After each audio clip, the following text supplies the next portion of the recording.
Can I ask you an uncomfortable question?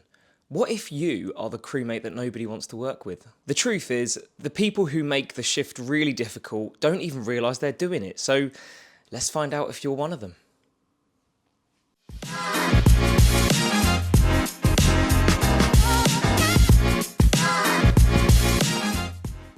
Welcome back to another episode of Paramedic TV. My name's Tommy and this is presented by PocketClinician. You'll have to bear with me, I've just finished a night shift, so I'm on 1 coffee and about 3 hours sleep. So I was working with someone the other day and they were asking me what other people say about them behind their back. And I thought that's a very weird question to ask someone. But it kind of makes sense. We all want to be the best crewmate, and with the dark culture of the ambulance service, which is an episode I previously spoke about, no one really wants to be gossiped about. Now, I'm on a contract where I book my own shifts, providing that I meet my full-time hours.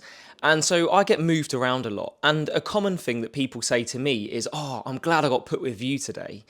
And it made me think, okay, well, without being big-headed or anything, maybe I am a good crewmate. So I've analysed all of the behaviours and all of the clinical things that I do that I think make me a good crewmate. But also, I look at all of the best shifts that I've had with other people, and I've thought about what made that shift really good.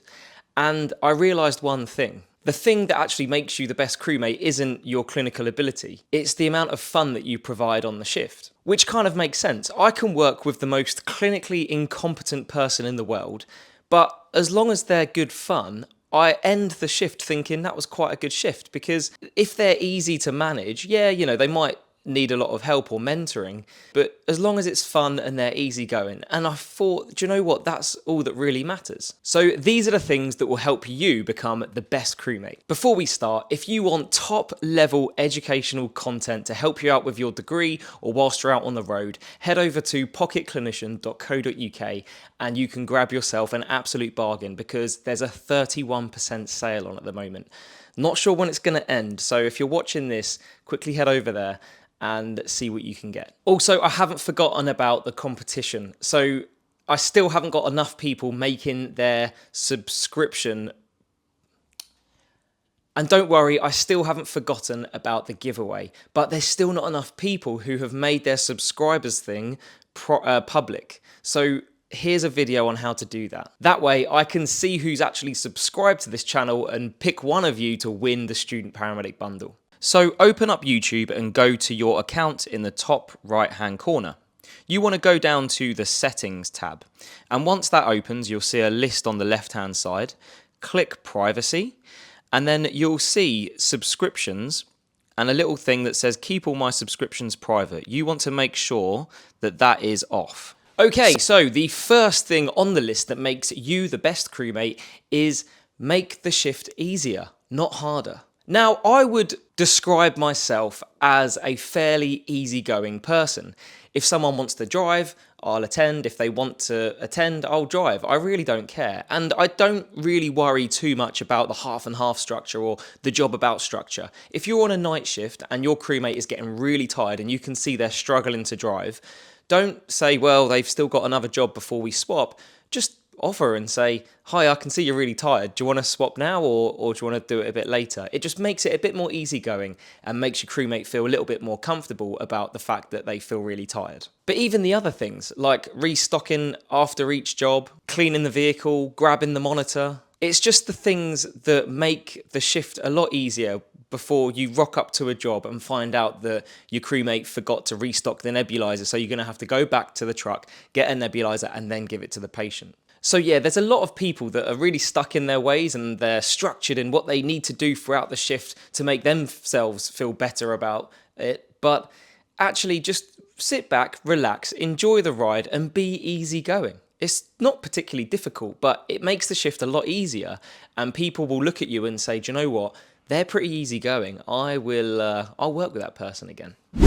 The second thing on the list is that you need to communicate. I think to myself, I would rather work with someone who tells me if they disagree with something or if they're worried about something, rather than just sitting there quiet, not saying anything. But it's also the way that you communicate that, right? I went to a patient who my crewmate was going to convey to hospital, and I thought that it was inappropriate and we could actually safely discharge this patient on scene with a referral to their GP. So my crewmate was going down the path of, right, okay, so yeah, what I think is we should be going to hospital, all of that spiel. And I thought to myself, okay, how do I navigate this? Because I might ruffle some feathers here by essentially disagreeing with my crewmate. But I simply said to my crewmate, not in front of the whole family or not sort of shouting out in front of the patient that they're wrong or anything like that. I literally quietly said to my crewmate, hey, look, I think that we've got options to leave this person at home. Now, let me know if you disagree, but, and then I explained all of the things that I thought. And the key part in that sentence is, let me know if you disagree, because you're still giving them the option. You're not telling them that they're wrong. You're not telling them that they're silly or anything like that. You're just providing them with ideas. And I think that I got that from my first ever crewmate. If I was doing something wrong or if I was going down the wrong path, which is often what you do when you're new, she would politely say, let me know if you disagree, but I think it's going to be the best course of action to do it like this.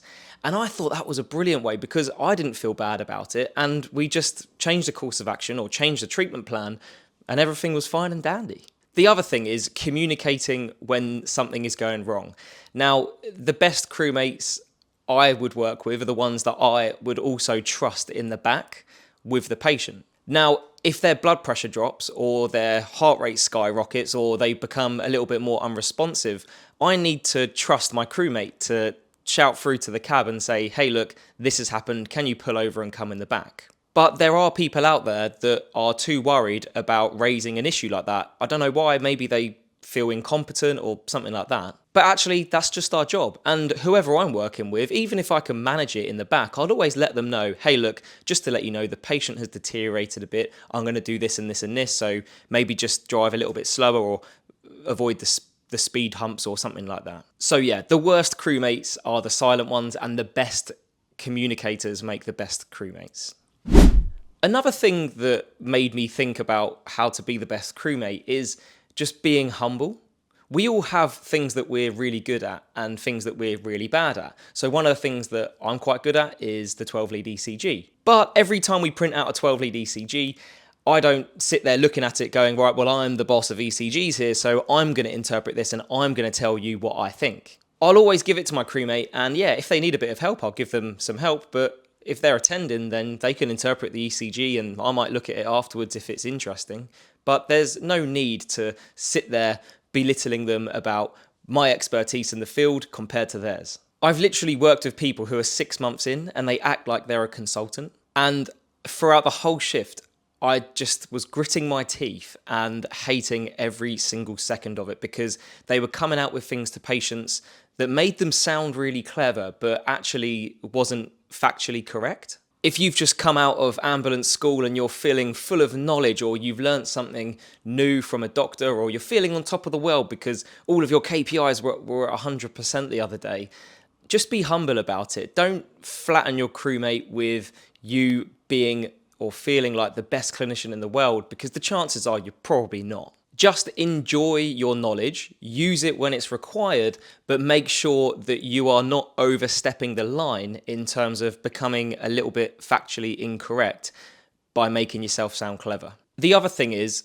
when I work with junior clinicians, I'll always give them the opportunity to take the lead on a job when they're attending, because that's the only way that we're going to learn. Now, if I was a complete and utter dick of a paramedic, then I would just take over every job. I'm the lead clinician, I'm the more knowledgeable one, so I'm going to be the one that leads this job today. Thank you very much. But actually, that doesn't help the progression and the learning of the crewmate who maybe one day wants to be a paramedic as well. So sit back, relax, be humble with your knowledge, with your skill grade, with everything that you might have learned over the years or the months that you've been on the road, and just understand the fact that this job is one big learning opportunity.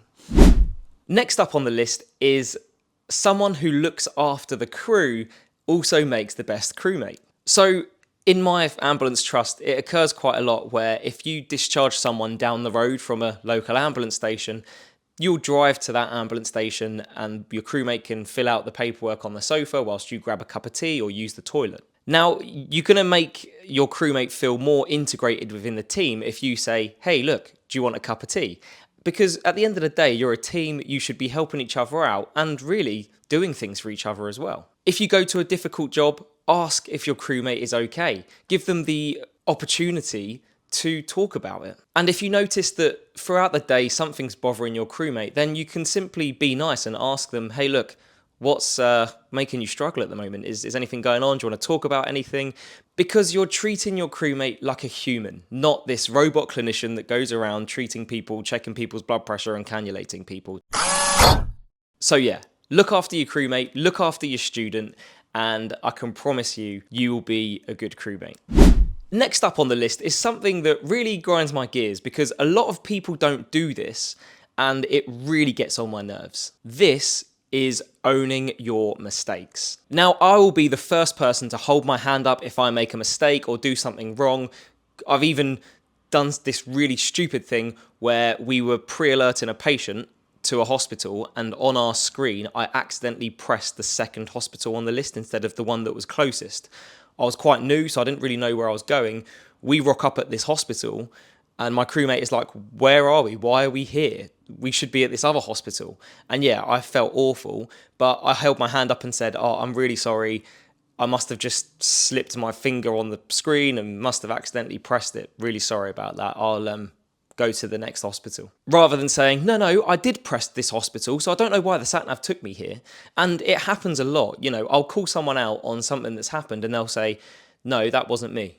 And I think, well, it was. Even like restocking the truck before the shift and, you know, I'll go off and get drugs and my crewmate will say, hey, look, I'll check the back of the truck. And then we'll arrive at the next job and there's no oxygen mask or there's no blood pressure cuff. And I turn around to them and say, did you check the truck?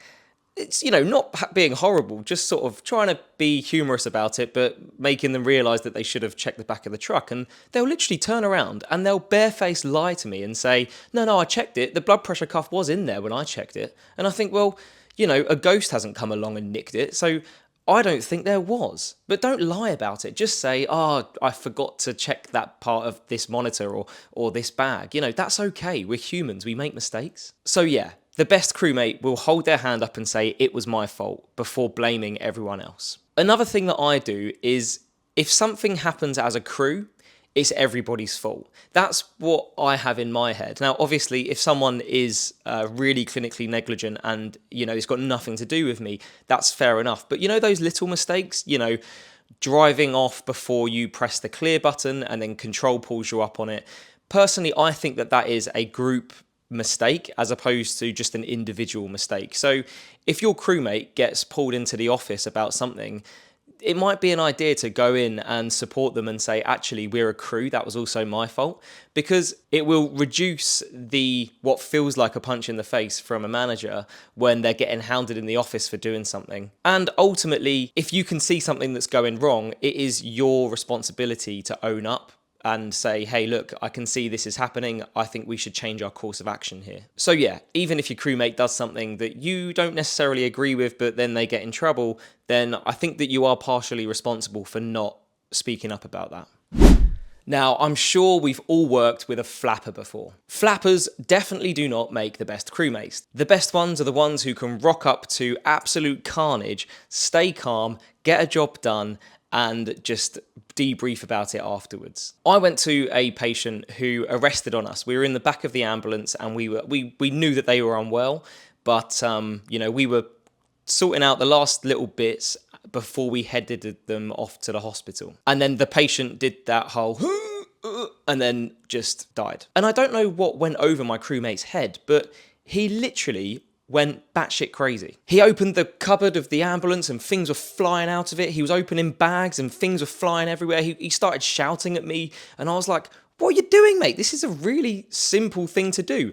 Pop the pads on, press analyze and get the BVM out. There's literally 3 things to do here. He even pulled out a pelvic splint at one point and I was like, what are you doing? And it was all because he wasn't staying calm. He flapped big time, which I really didn't understand, considering we knew that the patient was likely to deteriorate in the first place. And I don't know about you, but when my crewmate flaps, my heart rate then goes up a little bit, and I feel like inside I start flapping a little bit and I can't think straight, because you're being massively distracted by this monstrosity of behaviour that's going on next to you. So yeah, we do see things in this job that require us to work extremely quickly. But there is no need to rush at 1,000 miles an hour, because at the end of the day, you're only going to stress everyone else out, and the chances of you missing something skyrocket. I read a book a few years back, and it was written by I think they were a Norwegian HEMS doctor. Now, I could be wrong about that, but they were definitely a HEMS doctor.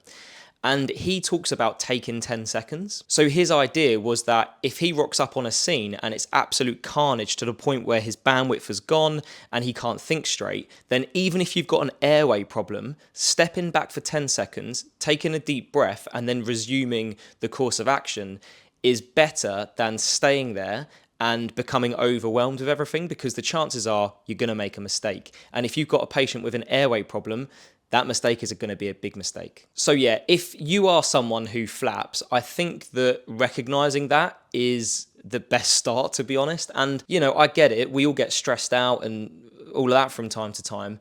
But yeah, just take a deep breath when you feel like your heart rate's going up. Stand back and just take 10 seconds. And I promise it will benefit you, it will benefit your crewmate, and most importantly, it will benefit the patient. So yeah, for those flappers out there, stop flapping. Just keep those wings in and stay calm, and you will make the best crewmate. And if you notice, whenever you do a job like that's absolute carnage, like a cardiac arrest or a seizure in the street, you will come away from that job thinking, that was quite a good job actually.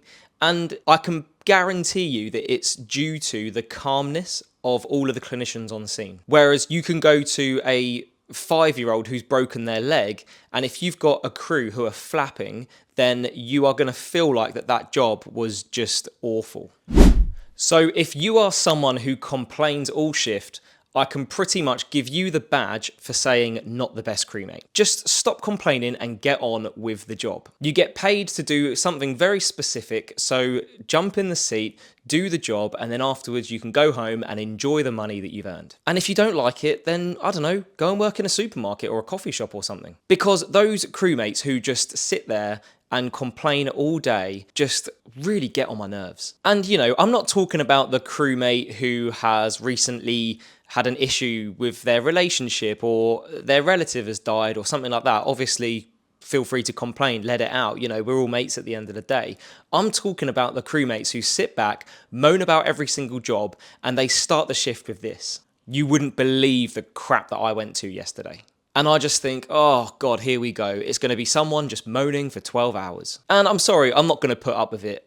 I want to enjoy the work that I do. There's no point in going around complaining, because you are literally going to take that into every single patient. So yeah, feel free to say, oh, this sounds like a difficult job, or oh, the weather's a bit rubbish today. But don't sit back with your arms crossed, just moaning about the job. I literally worked with someone once who jumped in the attendance seat with their earphones in at the start of shift, and I said, hiya.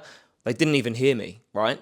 They typed their personnel number into the computer and we signed on. And yeah, the first few jobs were just catastrophic, because he took his earphones out when we arrived, placed them on the dashboard, took no equipment in, so I was carrying everything, did the job, cleared up, and then put his earphones back in. Wasn't talking, and you could tell that he hates the job, and the way that he was speaking to patients and all of that, you know, I don't think it was unsafe or anything like that, but that was probably one of the worst shifts I've ever had. Just enjoy your job, stop complaining, get on with it, earn your money, do a good deed, and you will feel better about yourself. Not only that, but you'll be given the badge for the best crewmate of the day.